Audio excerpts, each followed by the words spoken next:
Hi, my friends. Anthony Sweat here from BYU Church History and Doctrine. Welcome to another episode of the Why Religion podcast. In 2016, I had a marvelous and an unforgettable experience. My colleague, Dr. Keith Wilson from BYU Ancient Scripture, invited me to travel to Missouri with him to present some of my research at an event that he was helping to organize called the Book of Mormon Conference in Zion. This conference is really unique, and it brings together believers in the Book of Mormon from all different restoration faiths, sometimes called our sister or our cousins in the restoration. Some listeners may not realize that there are dozens of faiths that believe in Joseph Smith's prophetic mission and in the Book of Mormon's divinity, but they are not members of the Church of Jesus Christ of Latter-day Saints. In fact, I'll never forget an interaction that I had at that conference when I sat down at a table and a person asked me which church I belonged to. I responded with something like, the Church of Jesus Christ of Latter-day Saints. And they said, which one? I paused and said something like, the one? She said back, lowercase d or uppercase d, because those are two different churches, by the way. Lowercase d, I said, glad that I knew the official spelling and name of the church. Oh, she said to me with a smile, you're a Brighamite.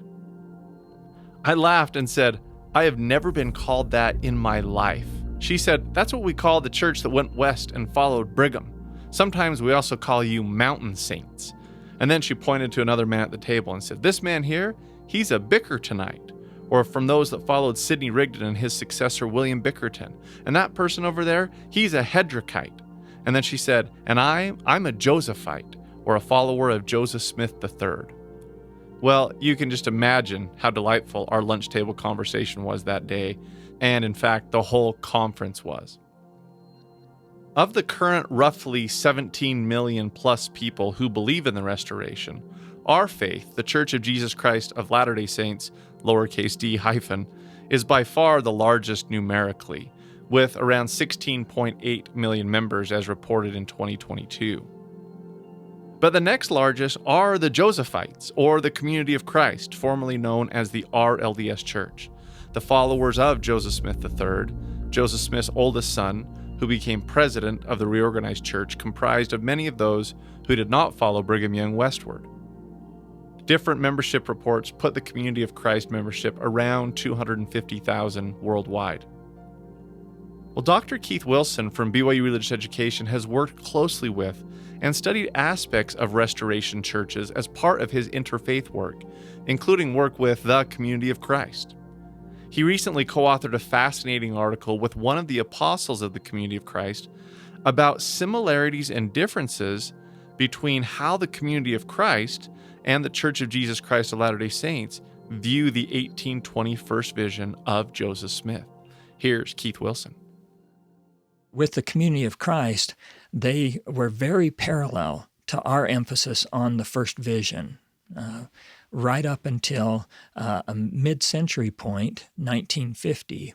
And then things started to change in the RLDS Church, and you can almost track those changes within the church just using the first vision as a litmus test. So what changed and why? Well, in today's episode, Dr. Keith Wilson takes us on an informative and fascinating historical and doctrinal journey of two faiths with the same roots, but today are different branches, by comparing each church's respective views of the first vision throughout the years. This is Why Religion.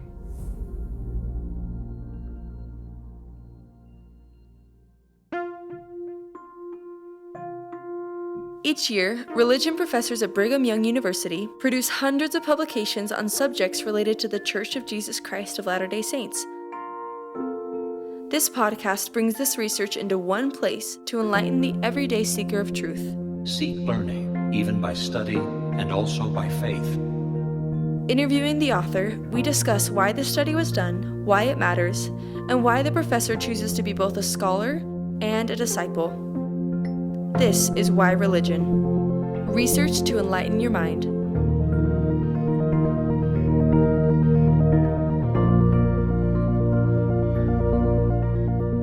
Recently, Professor Casey Griffiths sat down with his colleague, Dr. Keith Wilson, to discuss Professor Wilson's recent co-publication on the first vision and continuing revelation with the community of Christ.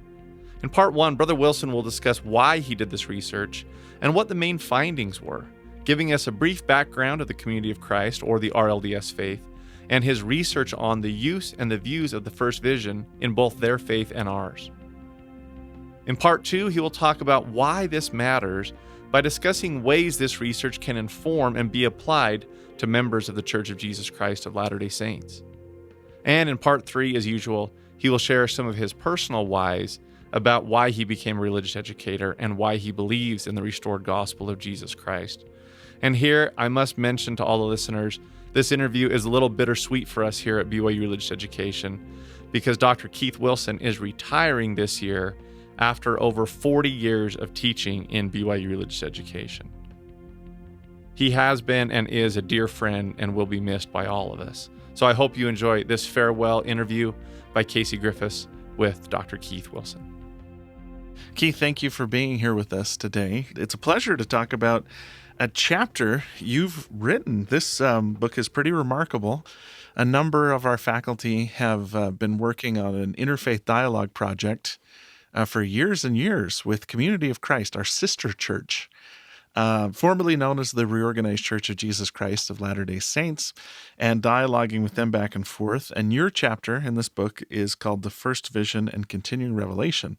So tell us a little bit about this publication, how it's structured, because you did have a partner here, Locke Mackay from Community of Christ. And tell us how you and Locke interacted and who Locke is. Locke Mackay is a literal descendant of Joseph Smith Jr. His lineage descended from Emma Smith and her family as they chose to stay in Nauvoo and back in the Midwest, and then became really the founding catalyst for the RLDS Church, which changed its name in 2001 to Community of Christ. Locke has long been a site director at Kirtland and Nauvoo over the Community of Christ properties. And over the years, he's been a great friend. Many of us that are scholars and have researched those areas, we've come in contact with him. So it was a real privilege to have Locke come on board and be willing to dialogue over the role of the first vision in our two churches. And Locke is a member of the Quorum of the 12 Apostles for Yes, Community he is. of Christ as well. And he probably knows the history of the RLDS, now Community of Christ Church, as well, if not better, than almost anyone else in the church. So it was a real joy to be able to link up and pair with him. So what led to this dialogue between Community of Christ and our faith? And full disclosure, I'm part of the dialogue team too. I've seen you in action. What led to it? Because I came on the scene a little bit later. It first began as far as a formal outreach effort when I was fishing on the internet for some more information. I've always been fascinated with the movement of the RLDS, now Community of Christ Church. And a fellow had a website there, and I just, by the name of Bob Gertz, and I interacted with him through his website a little bit, and then he referred me to a couple of other people, and it turned out these were people that were breaking away from the Community of Christ Church. And we set up a dialogue with them, and we began, and then they invited us out to a Book of Mormon conference, and Richard Moore went out with me, and we talked and presented on the Book of Mormon. And both of us had really good receptions there with our talks. And after that, they kept inviting us back. And then we started to co-sponsor a Book of Mormon conference.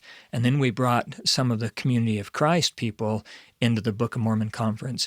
And then we started two dialogues, one with the breakaway groups of the RLDS, now Community of Christ Church, and one with the formal members who were still members of Community of Christ. Community of Christ has gone through a real transition time, and and there's 3 or 4 large groups that have broken away, and Community of Christ has tried to hold its own, and it's been a challenging time for them, to say the least. Locke then became a part of our dialogue with the Community of Christ, and we've been holding that now for just about 10 years, and it's been very, very productive. Also quite revealing to see the positions of the Community of Christ now as it relates to doctrines of the Restoration. And these conferences, by the way, take place in Independence, Missouri, the place that Joseph Smith identified as the location of the city of Zion, which is very much a focal point for a lot of restoration movements.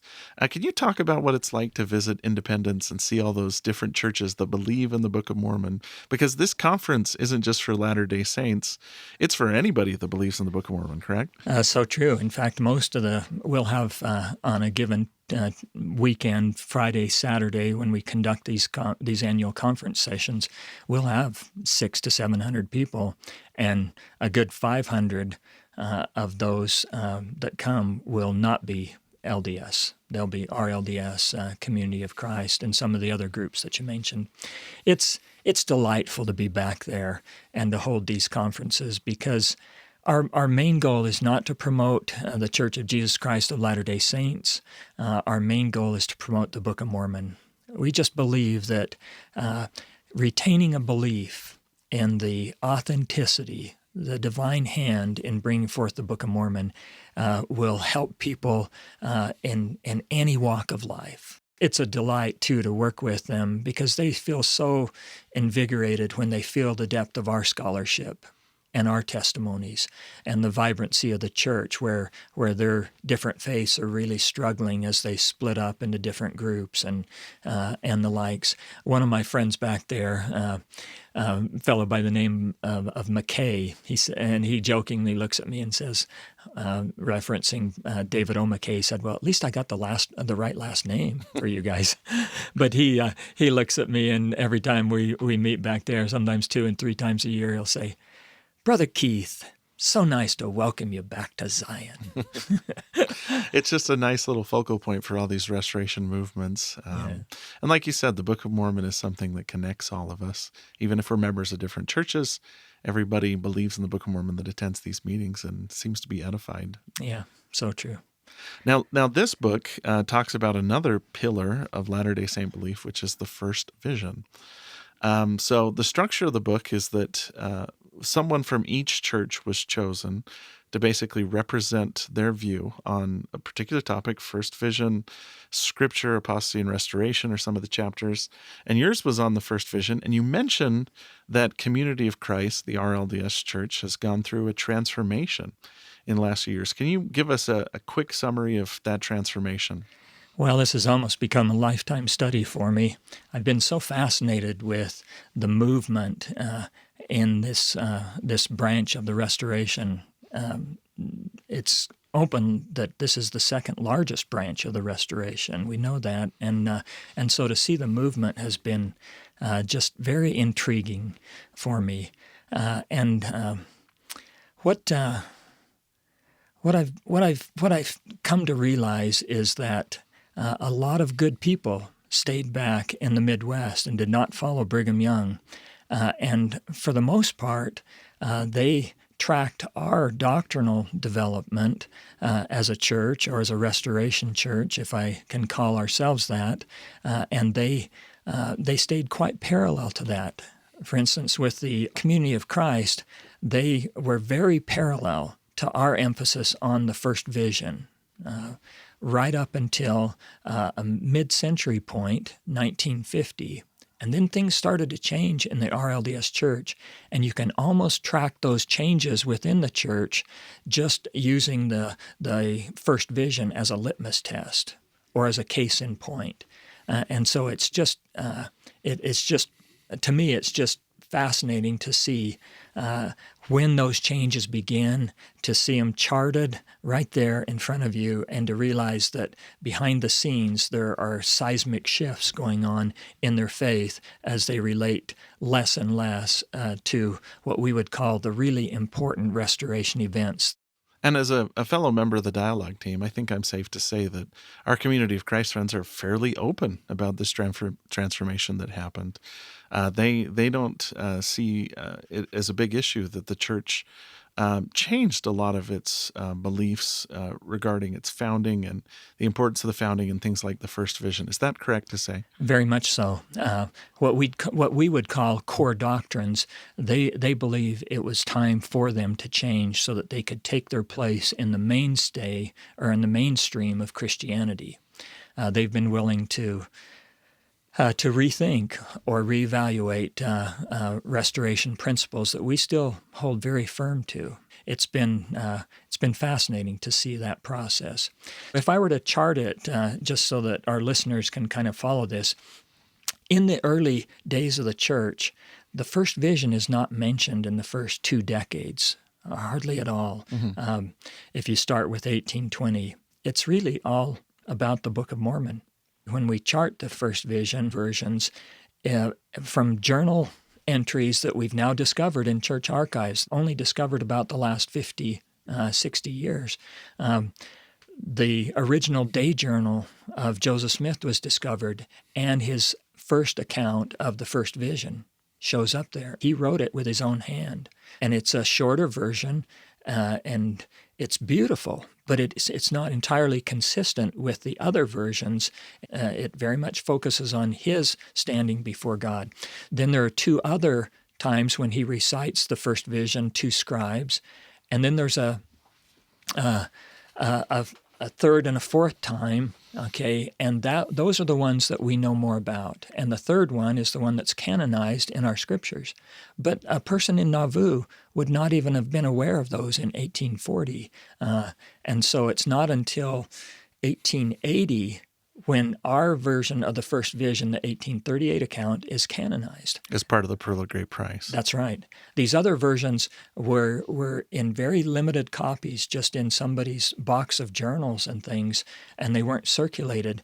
But starting with 1880, George Manwaring wrote a hymn, "Oh, How Lovely Was the Morning." Orson Pratt was very strong on the first vision account of 1838, and he had it published in England, and it starts to gain traction amongst us as saints. And in 1880, right a year before Orson Pratt dies, the first vision account is canonized. In fact, I believe it's Orson Pratt's the first person to publish the first vision. That's right. In 1840. And he publishes it in like 7 or 8 different languages. He sees it as the missionary tract to be distributed. He's really the father of the formalization of the first vision, if you will. Joseph referred to it occasionally. It was even published in the Times and Seasons. It appears that Joseph gave him that account personally when he was en route to New York to depart on another mission. Yeah, you note in your paper that Orson said he heard it as it came from Joseph's own mouth. So Orson is the person that writes it down, but he's conveying what Joseph Smith had told him personally. That's right.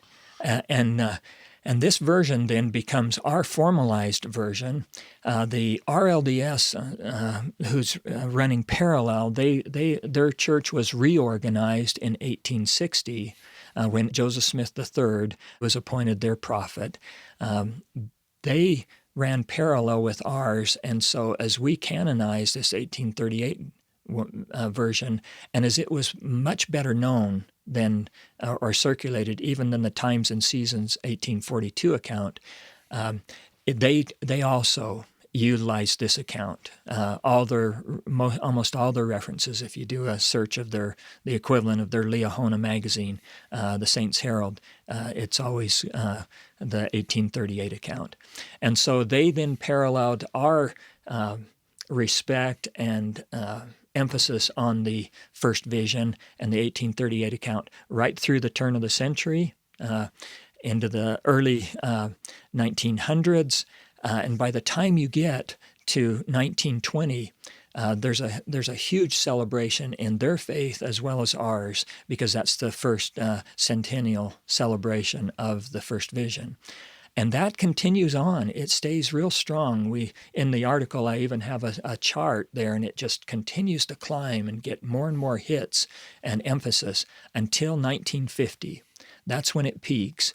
And for the RLDS Community of Christ, then it starts a downward trend. And now, before we dive into that story, the way we use the first vision has changed too. Also, right? It's canonized in 1880, but it really starts to gain emphasis in the 20th century as well. Like we start to emphasize it even more forcefully. What were some of the things that led to that? Well, you have B.H. Roberts puts it in some of his systematic theology in the church. You had quite a few church scholars that latched onto it and started to include it in church curriculum. And so by the turn of the century, it really starts to gain traction and is incorporated into church manuals. Talmage makes reference to it. And so you have these good, well-grounded scholars that begin to write it into church manuals, and then it just takes off. And of course, Joseph F.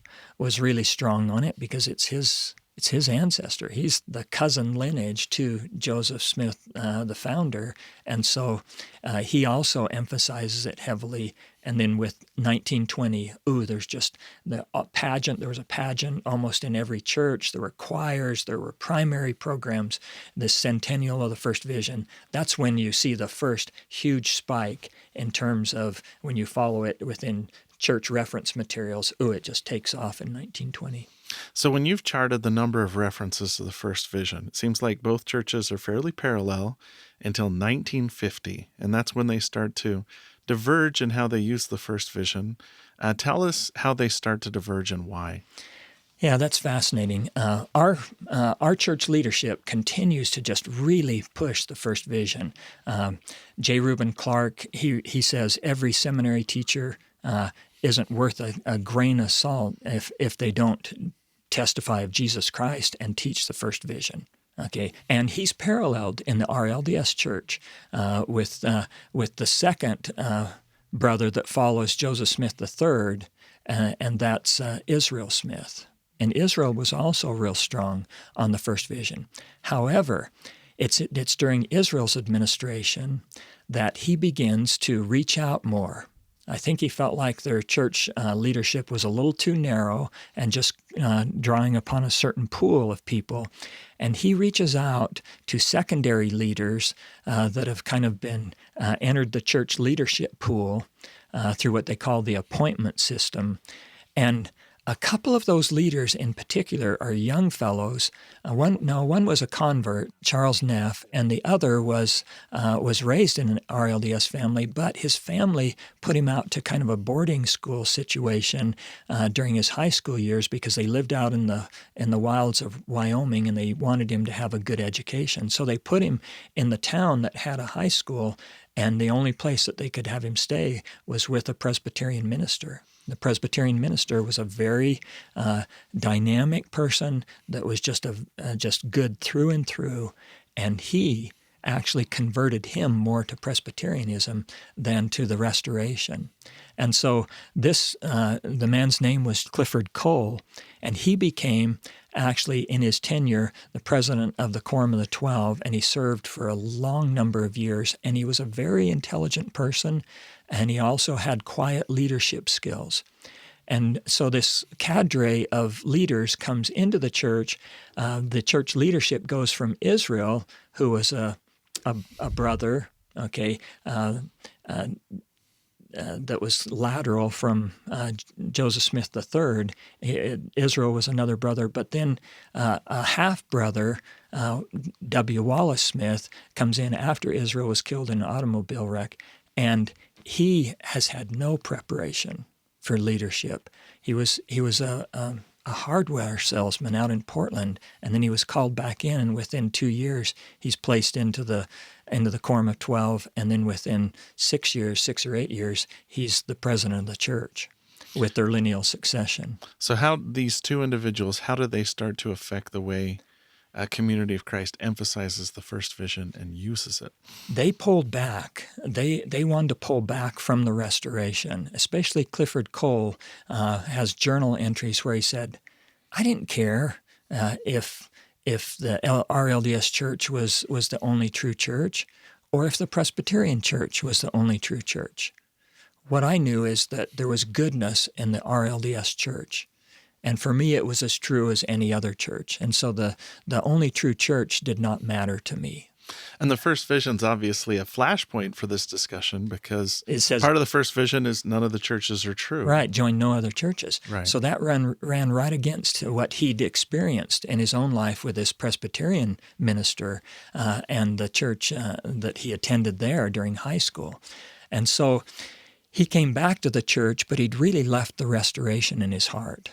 He, along with another convert, this Charles Neff, and then other leaders, young leaders were brought in because the president and prophet, he himself was not well grounded in the restoration and in his own theology. And so these younger core started to really take over the leadership of the church. And by the mid-'60s, they had started to change all the church curriculum materials, and they even brought in Protestant ministers to train the first presidency in the Council of 12. And you can imagine what would happen. The ministers came in, and one of the questions they said is, if in your doctrine you come to loggerheads with Jesus Christ and Joseph Smith, who are you going to choose? And W. Wallace Smith, after what one historian described as a pregnant pause in the conversation, W. Wallace Smith said, well, Jesus, of course. And that became kind of a mantra. We worship Jesus, not Joseph. Well, from our perspective, that's a false dichotomy. Mm-hmm. We would say you don't have to choose between the two. Joseph Smith is a witness of Jesus Christ. We've never worshiped him. That's right. He helps us understand Jesus Christ. And if Joseph Smith stood in the presence of Jesus Christ, certainly you would want to learn from this prophet how we can also direct our lives back towards Jesus Christ. So back to our first vision discussion. In tracking it then, we actually tracked it in terms of number of times it's mentioned in their magazines and things like that. A dramatic decline occurs from 1950 on through to where it's hardly mentioned at all in the church today. Okay, and our article in our exchange with Locke Mackay, we then talked about that. And Locke's position representing the community of Christ was, well, that was a personal epiphany for Joseph Smith. And we're really pleased that he was able to find that. And it's a model for personal revelation. But the content of the first vision is not something that we fully embrace. And this is what the former president said, Grant McMurray. He said, we know this. A young boy went out into a grove of trees. He had questions about religion. His knees hit the ground, and he came back a different person. That's all that they were institutionally willing to acknowledge with the first vision. So it really was just kind of like God spoke to you, whatever it was, and we're pleased that you found God in your life. And for us, the first vision is front and center in our church celebrations here in 2020. It was, President Nelson came right out. President Hinckley, prior to that, the pivotal point of the whole message of the restoration for us comes down to the first vision, he said.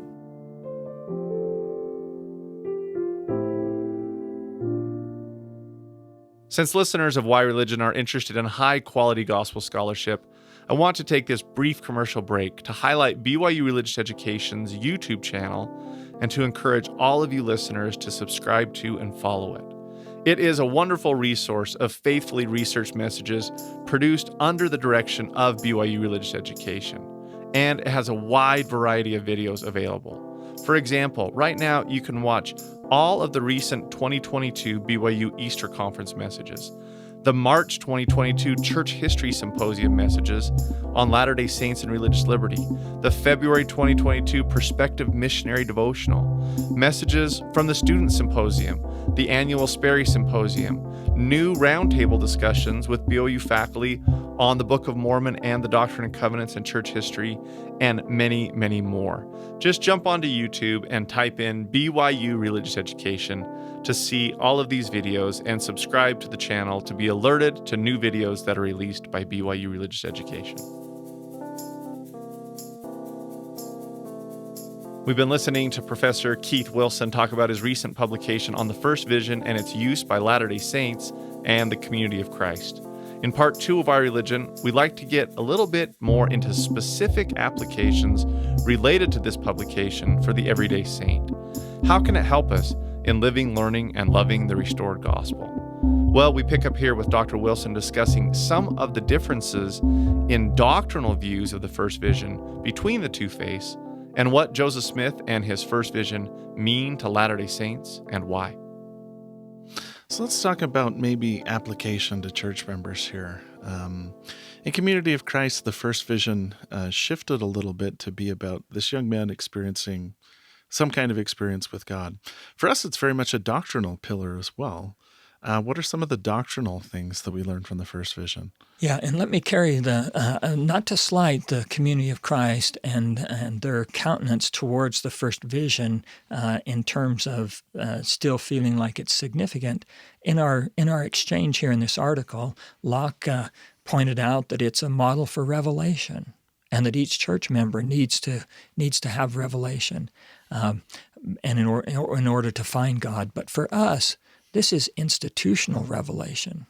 Yeah, Locke writes in his article, the first vision is meaningful to the community of Christ members as a reminder of the worth of all persons, that all are called to be disciples of Christ, and that revelation continues. So they still continue to value it, but maybe differently than the way we do. Yeah, it was just in their lens that they place over the first vision.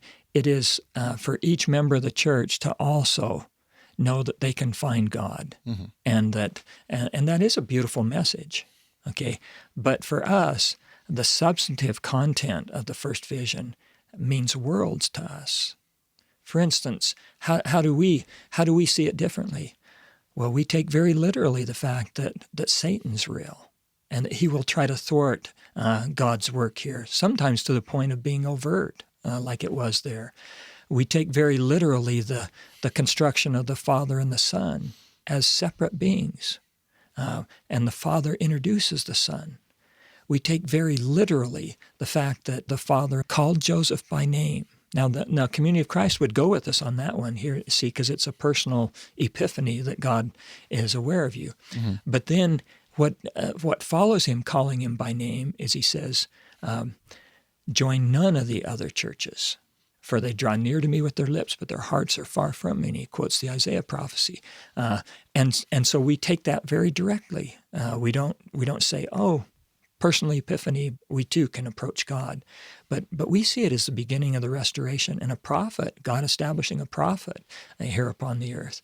That really is the impetus for us in the whole formalized restoration, whereas now for Community of Christ, it becomes another touch point of God wanting each person here on earth to know that He is their personal God. Talk a little bit about the role of the two churches and how you think this has affected how they've developed in the years since. Like, what kind of impact has it had on how both churches see the restoration, and Joseph Smith in particular as a witness of Jesus Christ? The Community of Christ has adopted the stance that Joseph began the restoration, and that they love aspects of the restoration. They don't want to stay with Joseph throughout his entire life and ministry. They bring Joseph up to the Kirtland era and the outpouring of the Spirit there that happened with the Kirtland Temple. But then they believe that Joseph participated in excesses when he went on to the Nauvoo period. And so they don't want anything to do with temple ordinances, with doctrines such as polygamy or the plurality of gods, and those things. They treat those as very abhorrent. And so the prophet Joseph Smith is more an impetus for the Community of Christ rather than the duration. Mm-hmm. I believe it's very significant that we sing praise to the man, and we still honor very deeply the prophet Joseph Smith for his role in beginning the restoration of the fullness of the gospel. And the basics of the gospel that are so much a part of our faith today, you can trace almost every one of them right back through the prophet Joseph Smith. Temples, missionary work, family emphasis. He has become a part of the foundation of the restoration of the Church of Jesus Christ in the latter days, and in some ways, that makes us a little bit more liable for the entire Joseph Smith and not just a portion of Joseph Smith. Did Joseph Smith have mistakes? Of course. Even in the first section of the Doctrine and Covenants, it says, I, the Lord, am well pleased with the church, speaking collectively and not individually. And I've revealed these things through my servants in their weaknesses, he says.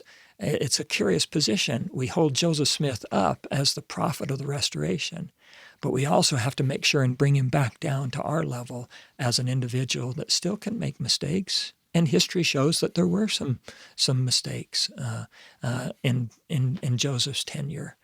But gracious, weren't there mistakes that Moses made? And weren't there mistakes that Paul made? And Peter? Of course there were. History tends to kind of gloss over those the further you get away from the event. But now, in our day and age, we have more written about Joseph Smith and the Joseph Smith papers than all the other prophets throughout history kind of put together and combined. It's fascinating that we choose to stay with Joseph. I sometimes tell my students we are living in the golden age of church history. Yeah. There's so much good stuff. So true. So readily available, and there's no excuse for not knowing Joseph and all his glory and all his flaws, too. Yeah. I love to just the idea that we get to see the prophet Joseph Smith in living color.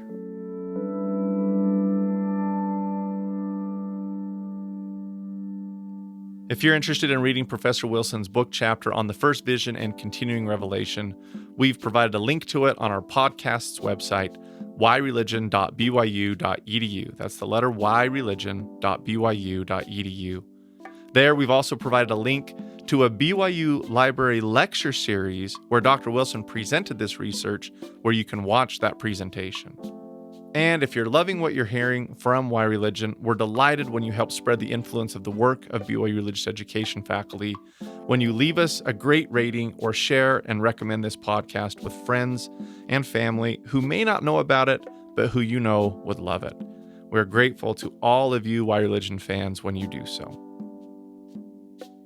Okay, we've arrived at the last segment of this episode, where in part 3 of Why Religion, we like to get a little bit more personal with the professor, to talk about why he chose to become a BYU religious educator and why Dr. Wilson chooses faith. So we conclude with Keith Wilson addressing these 2 questions. Well, Keith, for the last part of our conversation, let's shift the focus on you a little bit. You actually start this article out with a little personal anecdote. You say, as a 15-year-old member of the Church of Jesus Christ of Latter-day Saints, I can vividly remember my earliest formal encounter with the first vision. My scoutmaster and I were teaching my best friend about the restoration of the gospel. After outlining the foundational events at the beginning of the church, my leader turned to me and invited me to share my personal feelings about these happenings. I began by sharing my thoughts on Joseph Smith and the first vision. For the first time in my young life, I deeply believed and felt the truthfulness of that event. That experience commenced my lifelong devotion to the seminal restoration vision. So the first vision was really important in your faith formation. Yes, it really was.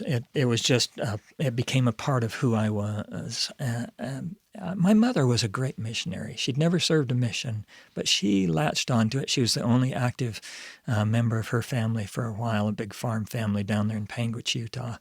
And she loved telling other people about the church. And we lived out on the desert in Southern California on a Navy base. And I watched her. We'd be in the Navy kind of wash hut there because we were in Navy housing out there. And I would watch her just get a bead on some poor sailor there that was there doing his laundry and just sitting there bored as all get out in a chair. And she'd walk over to him and just ask him who he was and build a little friendship, and then she'd start to tell him about the church. And then she was a good cook, and she'd always invite them over for a meal. And those sailors loved a meal, okay, when they're away from home. And just coincidentally, the missionaries would also be invited to the same meal. So I learned missionary work from my mother's knee, and I watched her, and I felt the spirit of her sharing her faith and her testimony. So when my friend started to become interested in the church, as I brought him to our scout troop, and he came to Scouts with us, that event there, I know I'd felt the Spirit before in my life in various circumstances, but when that scoutmaster asked me to share my feelings, I can still remember how the Spirit just kind of started at the top of my head and just went throughout my body as I said, Ty, I know that these things are true. I just feel that so deeply, that Joseph is not trying to pull something over on us, but he's an authentic person that had this experience.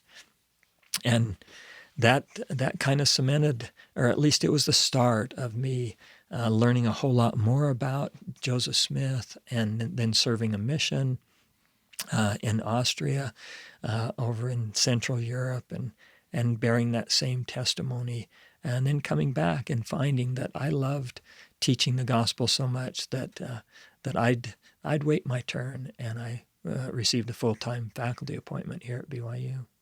Now, how did you receive your full-time faculty appointment? That's an interesting story. Oh, yeah. 15 years I was a part-time teacher. And I thought as I started, my brother and I had started a diamond business, Wilson Diamonds, here in Utah County, and it took off. And it had the potential to just be a long-term thing, but I always was drawn towards teaching. And so I did the business, but I kept one foot in the teaching arena, and I was able to become a part-time teacher for BYU. So I teach 1 or 2 classes a semester for when somebody was called on a mission or something. they'd call up and say, "We got a class. Would you like it?" And I loved it, and I realized that I wanted to teach on the university level. So after I taught part-time for about 7 or 8 years, I realized I had to get a PhD. So I started a program here at BYU. When I told the dean that I'd started a program, his name was Bob Millett, a great dean, he looked up at me and said, "Oh, where are you going to do it?" And I said, "Here at BYU." And he said, here's the tone of his voice, he said, "Oh, really?" and I just thought, oh my goodness, what a vote of no confidence. So after a year, I started making efforts to transfer, and I took my program up to the U of U in the same area, but I then was able to do it there, and I'm grateful for that too, because they had so many more resources that I could do. And my dissertation was on the secularization of a small Presbyterian church-supported college, Westminster College, there in the Sugar House area, and so I traced that college going from religious roots and support to a totally private and kind of secular stance. And so that sort of was the beginnings of my efforts to study change in institutions. It's just been a natural to redirect that towards the Community of Christ, RLDS. So you're saying you've been here in one capacity or another for 41 years. What would you want our listeners or your students to know about the relationship of faith and scholarship, faith and reason? What you really want in higher education, I believe, is truth. And yet in so many disciplines, you'll find that the target moves. Your textbooks today often won't even be worth the paper they're printed on 10 or 15 years from now in a lot of the scientific disciplines and things. Not because everything's false, but because they build upon it.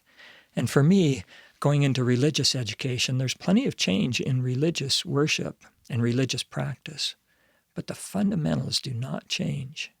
If you're dealing with truth and fundamentals, things as the Doctrine and Covenants says, as they really are in the Book of Mormon, then it's such a delightful thing to explore things of the spirit and things of the mind, and to combine those in an academic enterprise. They're really, we say, I will tell you in your heart and in your mind. seek learning by study and also by faith. But when you wrap your mind around that and start to try to unpackage that, truth actually speaks kind of through both venues almost simultaneously. When you read something that's true, it will resonate with your mind, but also your heart will kind of confirm that. One of my good friends used to say, that might be a false dichotomy. But we do have those modes in the secular kind of world and understanding. And so we say, yeah, I'll tell you in your mind and in your heart. And those are separate entities, but they're both forms of knowing, and they both complement each other. So that's the really cool thing to me about BYU, is that it's an open arena where we don't turn and kind of say, oh, those people that believe in religion think there's such a thing as a spirit. No, we just say, I had one student, and I taught her from a Book of Mormon passage that if you're studying anything here on campus and it's true, the Spirit has the potential to confirm that to you. And she came back a semester later and said, Brother Wilson, it happened. I was in my chemistry class, and we were studying the second law of thermodynamics. And the teacher said to us, I can find nothing that pushes back against this law in the physical universe. And then he paused and said, except the atonement of Jesus Christ. And she said the Spirit just washed over me at that point when that happened. And she said, it's true. And so things of the mind and things of the heart can actually become things of your soul in more of a oneness. And that's what I love about BYU. There's no place else where you can have this kind of a high-level academic program, not a Bible college, a high-level academic program, and still unabashedly admit or blend things of the Spirit right in with things of the mind.